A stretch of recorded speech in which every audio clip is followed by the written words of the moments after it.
ಆಗ್ತದೆ. ಅಂಬೇಡ್ಕರ್ ಅವರು ಹೇಳದಂತೆ ಇನ್ನೊಂದು ಮಾತು, ಶಿಕ್ಷಣ, ಸಂಘಟನೆ, ಹೋರಾಟ, ಮೂರು ಮಂತ್ರಗಳನ್ನ ಈ ಶೋಷಿತ ಸಮುದಾಯಗಳಿಗೆ ಹೇಳಿದ್ದಾರೆ. ಶಿಕ್ಷಣ, ಸಂಘಟನೆ ಮತ್ತು ಹೋರಾಟ. ನ್ಯಾಯ ಸಿಕ್ಬೇಕಲ್ಲ, ನಿಮ್ಗೂ ನ್ಯಾಯ ಸಿಕ್ಬೇಕಲ್ಲ. ನಿಮಗೆ ನ್ಯಾಯ ಸಿಕ್ಬೇಕಾದ್ರೆ ಶಿಕ್ಷಿತರಾಗಬೇಕು. ನೀವೆಲ್ಲರೂ ಕೂಡ ಎಲ್ಲರೂ ಶಿಕ್ಷಿತರಾಗಬೇಕು. ಇವತ್ತಿನವರಿಗೆ 100ಕ್ಕೂ 100 ಶಿಕ್ಷಣ ಇಲ್ಲಿ ಸಿಕ್ಕಿಲ್ಲ, 100ಕ್ಕೆ 100 ಶಿಕ್ಷಣ ಸಿಕ್ಕಿಲ್ಲ. 78% ಮಾತ್ರ ಅಕ್ಷರ ಇರತಕ್ಕಂಥದ್ದು. ಇನ್ನು 22% ಅಕ್ಷರ ಸಂಸ್ಕೃತಿಯಿಂದ ವಂಚಿತರಾಗಿರ್ತಕ್ಕಂಥ ಜನ ಇರ್ತಕ್ಕಂಥದ್ದು.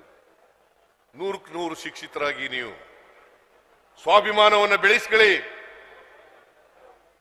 ಸ್ವಾಭಿಮಾನವನ್ನು ಬೆಳೆಸ್ಕೊಳ್ಳಿ.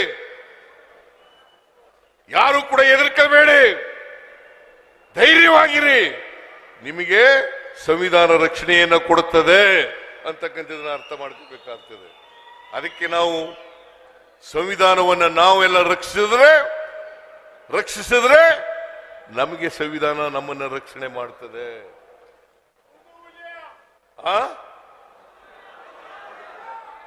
ಸಂವಿಧಾನವನ್ನು ನಾವು ರಕ್ಷಣೆ ಮಾಡಿದ್ರೆ ನಮ್ಮ ರಕ್ಷಣೆ ಸಂವಿಧಾನದಿಂದ ಆಗ್ತದೆ.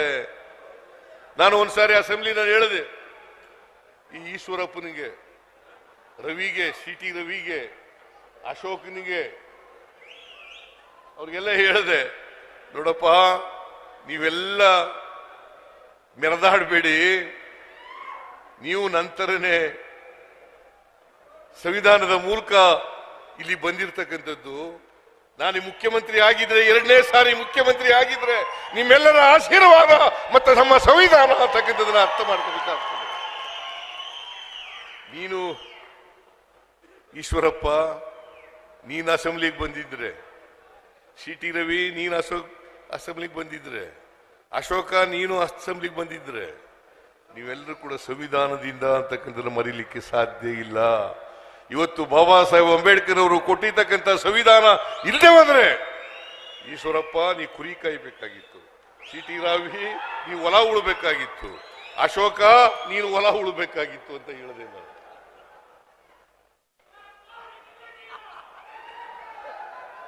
ಇವರೆಲ್ಲರೂ ಕೂಡ ಸಂವಿಧಾನದ ಮೂಲಕ, ನಾನು ಕೂಡ ಸಂವಿಧಾನದ ಮೂಲಕ 2ನೇ ಬಾರಿ ಮುಖ್ಯಮಂತ್ರಿ ಆಗಿರೋದು. ನಿಮ್ಮ ಆಶೀರ್ವಾದನೂ ಕೂಡ ಇದೆ ಈ ರಾಜ್ಯದ. ಅಫ್ಕೋರ್ಸ್ ಎಲ್ಲ ಜಾತಿಯ ಬಡವರು, ಎಲ್ಲ ಧರ್ಮದ ಜನ, ದಲಿತರು, ಹಿಂದುಳಿದವರು, ಅಲ್ಪಸಂಖ್ಯಾತರು, ರೈತರು, ಮಹಿಳೆಯರು, ಮೇಲ್ವರ್ಗದ ಬಡವರು ಕೂಡ. ಅದಕ್ಕೆ ನಾವು ಮಾಡಿದಂತ ಕಾರ್ಯಕ್ರಮಗಳಿದ್ದಾವಲ್ಲ, ಜಾತಿ ಧರ್ಮದ ಮೇಲೆ ವಿಂಗಡಣೆ ಮಾಡಕ್ ಹೋಗಿಲ್ಲ. ಈಗ ಶಕ್ತಿ ಯೋಜನೆ ಕಾರ್ಯಕ್ರಮವನ್ನು ಮಾಡಿದ್ದೇವೆ, ಶಕ್ತಿ ಯೋಜನೆ ಕಾರ್ಯಕ್ರಮವನ್ನು ಮಾಡಿದ್ದೇವೆ. ಸುಮಾರು 1,41,00,000 ಮಹಿಳೆಯರು, 141 ಕೋಟಿ ಮಹಿಳೆಯರು, 141 ಕೋಟಿ ಮಹಿಳೆಯರು ಇವತ್ತು ಫ್ರೀಯಾಗಿ ಬಸ್ನಲ್ಲಿ ತಿರುಗಾಡ್ತಾರೆ. ಹೌದು ಅಲ್ವೇನ್ರಮ್ಮ? ಆ ದುಡ್ಡೆಲ್ಲ ಉಳಿತದ ಅಲ್ವಾ ನಿಮಗೆ? ಗೃಹ ಜ್ಯೋತಿ 1,51,00,000 ಜನ ಮನೆಗಳಿಗೆ 200 ಯೂನಿಟ್ ವರೆಗೆ ಫ್ರೀ ಕರೆಂಟ್ ಕೊಟ್ಟಿದ್ದೀವಿ. ಆ ದುಡ್ಡೆಲ್ಲ ಉಳಿತಾಯ ಆಗುತ್ತಲ್ಲ. ಅನ್ನಭಾಗ್ಯ ಕಾರ್ಯಕ್ರಮ 5 kg ಸಿಗ್ತಾ ಇತ್ತು, ನಾನಿದ್ದಾಗ 7 kg ಕೊಡ್ತಾ ಇದ್ದೆ, ಅದನ್ನ 5 kg ಮಾಡಿದ್ರು. ನಾವು ಅಧಿಕಾರಕ್ಕೆ ಬಂದ್ರೆ 10 kg ಕೊಡ್ತೀವಿ, 5 kg ಕೊಡೋದು ಮತ್ತೆ ಅಡಿಷನಲ್ ಆಗಿ 5 kg ಕೊಡ್ತೀವಿ ಅಂತ ಹೇಳಿದ್ದು. ಈಗ ಅಕ್ಕಿ ಕೊಡ್ಲಿಲ್ಲ ಕೇಂದ್ರ ಸರ್ಕಾರದವರು, ಅದಕ್ಕೋಸ್ಕರ ಹಣ ವರ್ಗಾವಣೆ ಮಾಡ್ತಾ ಇದ್ದೀವಿ. ಸುಮಾರು 1,28,00,000 ಜನರಿಗೆ 1,28,00,000 ಜನರಿಗೆ 170 ರೂಪಾಯಿ ಪ್ರತಿಯೊಬ್ಬರಿಗೆ ಪ್ರತಿ ತಿಂಗಳು ಕೊಡ್ತಾ ಇದ್ದೀವಿ. ಪ್ರತಿಯೊಬ್ಬರಿಗೆ ಪ್ರತಿ ತಿಂಗಳು ಕೊಡ್ತಾ ಇದ್ದೀವಿ.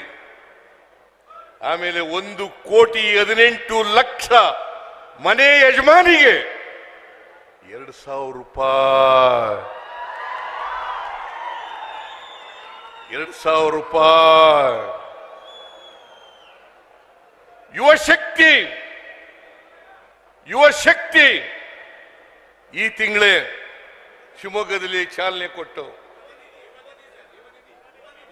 ಯುವ ನಿಧಿ ಯಾರು 2022-23 ಪಾಸ್ ಆಗಿದ್ದಾರೆ, ಕೆಲಸ ಸಿಕ್ಕಿಲ್ಲ, ನಿರುದ್ಯೋಗಿ ಆಗಿದ್ದಾರೆ ಅಂತ ನಿರುದ್ಯೋಗಿ ಪದವೀಧರರಿಗೆ ತಿಂಗಳಿಗೆ 3,000 ರೂಪಾಯಿ, ಡಿಪ್ಲೊಮಾ ಹೋಲ್ಡರ್ಸ್ಗೆ 1,500 ರೂಪಾಯಿ. ಯಾವಾಗಲಾದರೂ ಯಾವುದಾದ್ರೂ ಸರ್ಕಾರ ಈ RSS ನವರು ಬಿಜೆಪಿಯವರು ಬಹಳ ಒಡಕತ್ತಾರಲ್ಲ, ಇವ್ರು ಯಾವಲ್ಲಾರು ಕೊಟ್ಟಿದ್ರ? ಯಾವಲ್ಲಾರು ಕೊಟ್ಟಿದ್ರ?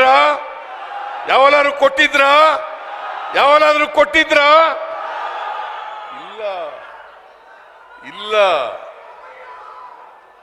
ಸಿದ್ದರಾಮಯ್ಯ ಸರ್ಕಾರ, ಕಾಂಗ್ರೆಸ್ ಸರ್ಕಾರ ಕೊಟ್ಟಿರ್ತಕ್ಕಂಥದ್ದು ಅನ್ನೋದನ್ನು ಮರೀಲಿಕ್ಕೆ ಸಾಧ್ಯ ಇಲ್ಲ. ಅದಕ್ಕೆ ನಾನು ಹೇಳ್ತೀನಿ, ಯಾರು ಸಂವಿಧಾನವನ್ನು ವಿರೋಧಿಸ್ತಾರೆ, ಯಾರು ಪ್ರಜಾಪ್ರಭುತ್ವವನ್ನು ವಿರೋಧ ಮಾಡ್ತಾರೆ, ಯಾರು ಸಾಮಾಜಿಕ ನ್ಯಾಯ ಮೀಸಲಾತಿಯನ್ನು ವಿರೋಧ ಮಾಡ್ತಾರೆ, ಅವರೆಲ್ಲರೂ ಕೂಡ ನಮ್ಮ ವೈರಿಗಳು. ಇದನ್ನ ಸ್ಪಷ್ಟವಾಗಿ ತಿಳ್ಕೋಬೇಕಾಗ್ತದೆ.